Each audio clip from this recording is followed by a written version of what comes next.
Okay, so I wanted to talk about borders and how do I put my border on. So I have my top done and I have folded it in half both ways. I folded it in half one way and then the other way, right? So it is 1/4. And so what that tells me is I can measure this and multiply by 2, and that gives me my length in the middle of the quilt.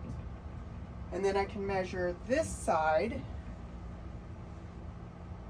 and multiply it by 2, and that will tell me my width in the middle of the quilt. And so then I will make my borders. I have border 1 and border 2. Now the instructions in this particular pattern only say attach your borders, pressing the seams out. It's not very helpful. They did tell me originally how to cut in my cutting instructions. It told me how many to cut, which is great because I've got them all cut, but now I don't know how big they need to be. So the thing about putting on borders is a quilt top, if you measure your quilt top through the center, that gives you a good idea. Sorry, I'm digging for my tape measure because I forgot to get that out. Tape measure. And so if you measure your quilt on the edges, so I'm going to go on the edge, or sort of towards the edge here, and it's 41 1/4, so 82 1/2. Now if I measure it out here in the center, it is 41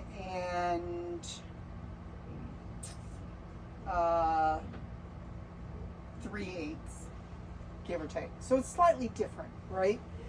And so they tell you to measure it on the edge, measure it through the center, and then use the middle of that.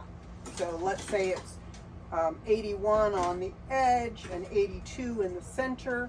I would use 81 1/2. Make sense? And so then you cut you sew your pieces together to make your border, you know, and then you cut it, in this instance, 81 1/2. And so then when you put your border on, you make it 81 1/2 on both sides, and you're good.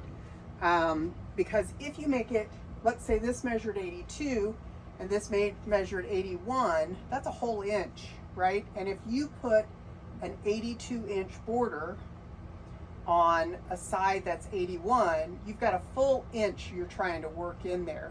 And it's okay on the sewed edge, but what you get is you get wavies, right? So your border will be wavy out on the outer side away from the sewn end. And so then you do that same thing again on a second border when you go to put your second border on. And if you do the same thing again, by the time you get out here, it's really wavy. And especially on a large border like this is a 5-inch border, I guess. And by the time you get to this, it's really wavy. And so then what happens is when you quilt it, you have these wavy edges, and you're more likely to pucker when you quilt. And you know, you're trying to find places to work that extra fabric in. So a little bit is okay, 1/4 inch. I would say a 1/4 inch or less you can work in.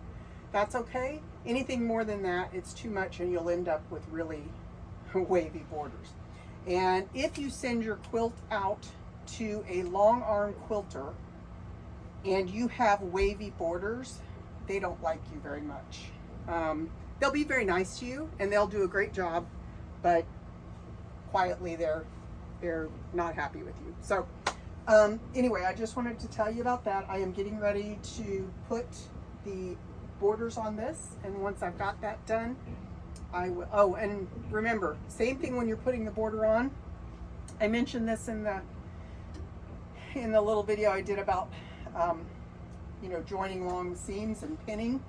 Do that same pinning, but what I would do is I would take my border, and I've measured it out. It's the exact measurement that I've decided on, whatever that is, 81.5, right? We'll say. So put this exactly in half, put your quilt exactly in half, and start pinning right there in the center, right? And so I would lay it out,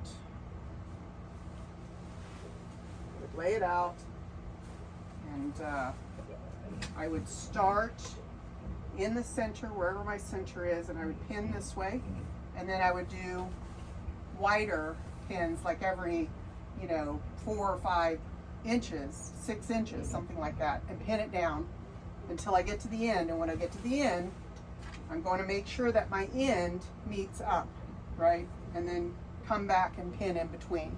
And that way you'll get a good, even, straight border. Okay? That's my tip. All right, bye.